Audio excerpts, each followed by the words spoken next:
And you, like me, probably have seen many statistical analysis of that data. But as far as the National Association of Realtors is concerned, these people aren't statistics. They're real families, real children, real husbands, and real wives. And statistical analysis notwithstanding, one foreclosure is one too many. So today I thought I would share some insights by addressing several of some of the biggest myths regarding the state of real estate in America. I want to start with a couple of general myths about home ownership that have become especially popular in recent months, and most of these are my hot buttons, and they provided good fodder for more than one new book. One of the first myths is that the federal government over-promoted home ownership, which led to the real estate bust. I find this myth to be most interesting because it seems to suggest that private property ownership is a somewhat new fad in America. But even a cursory look at our history shows that owning land and a home has been of value since the earliest days of America's founding, and continue to have people scramble to our shores, to our walls, for similar freedoms today. The United States was the first nation to be built on the free transfer of land titles. The new act created the first system of credit for purchasing land from the federal government in 1800. In 1913, federal banks were authorized to finance real estate purchases. In 1920, Congress passed the mortgage interest deduction, and there have been a string of tax policies since that help promote private property ownership. The Great Depression launched a new era for affordable housing and home ownership in America, leading to FHA and the creation of Fannie Mae and Freddie Mac. In the decades that followed, the federal government continued to support and promote private property ownership as the private market evolved through a host of policies and incentives. The boom and subsequent bust was not the result of too much government promotion. It was created over time based on a number of factors, including the evolution of the private mortgage market. If anything, the government may not have done enough to keep up with such developments, particularly on the financial side. During the boom, some people viewed home ownership as a way to make fast money. Those were investors, ladies and gentlemen, not people who were housing the most precious asset that they had, their families. Promoting home ownership as a short-term, high-yield investment has never been an American value, and it is not what either the government or the private sector should do. Rather, both the government and private business must work together to promote sustainable, affordable property ownership. That has been and will always be the American dream. Another related myth about the boom and bust takes aim at a different audience, consumers, and it seeks to demonize those very individuals whose dream of owning a home to house their most precious commodity, their families, that dream was somehow defective.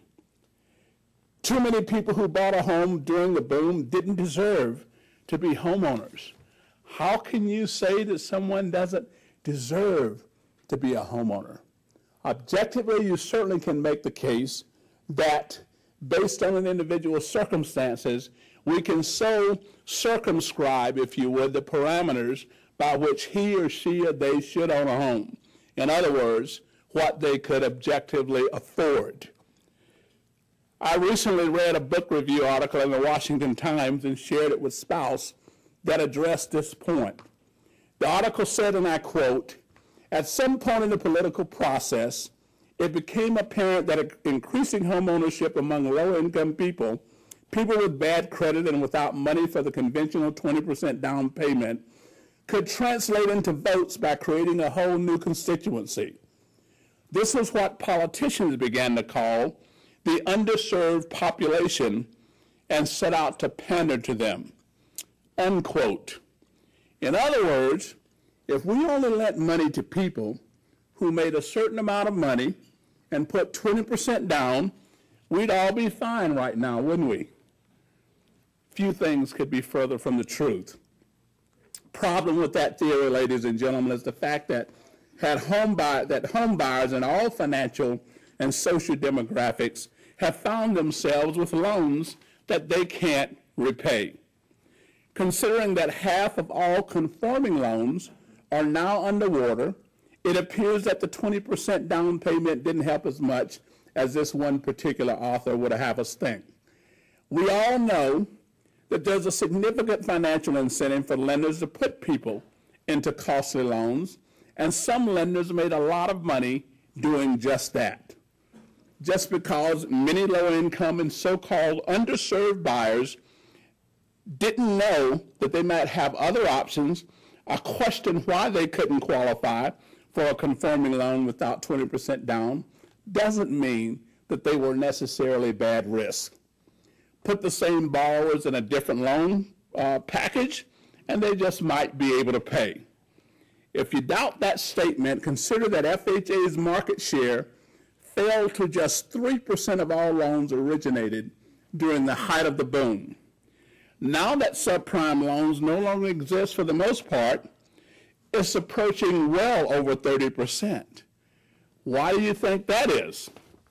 Was it that fewer borrowers qualified for FHA loans during the boom?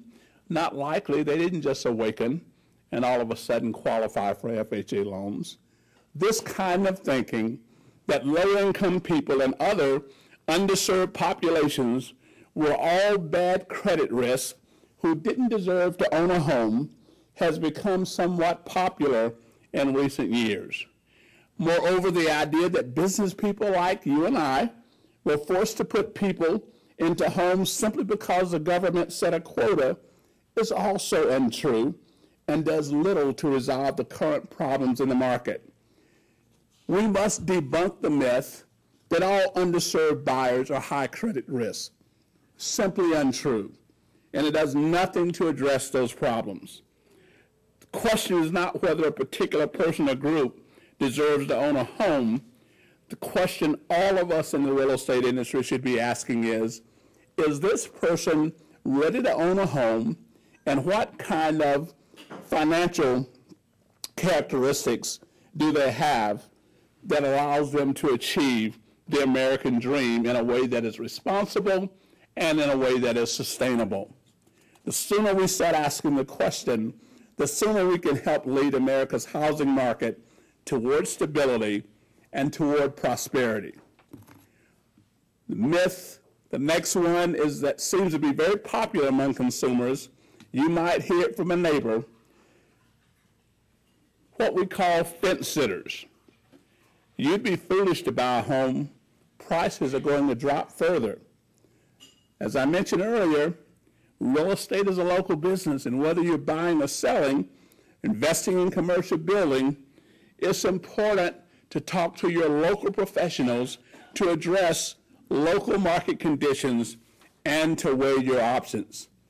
It is important that consumers understand that the price of real estate is just one factor in the big picture of whether now is the right time to buy.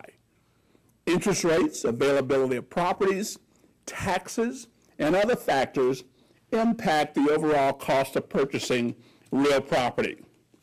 When you consider what's actually driving home prices these days, you'll understand that additional large drops in prices are relatively unlikely at the current time. Specifically, sales of distressed homes, both foreclosures and short sales, have driven the average home price down over the past several years. Sadly, banks, large banks, many of them having received billions of dollars in bailout money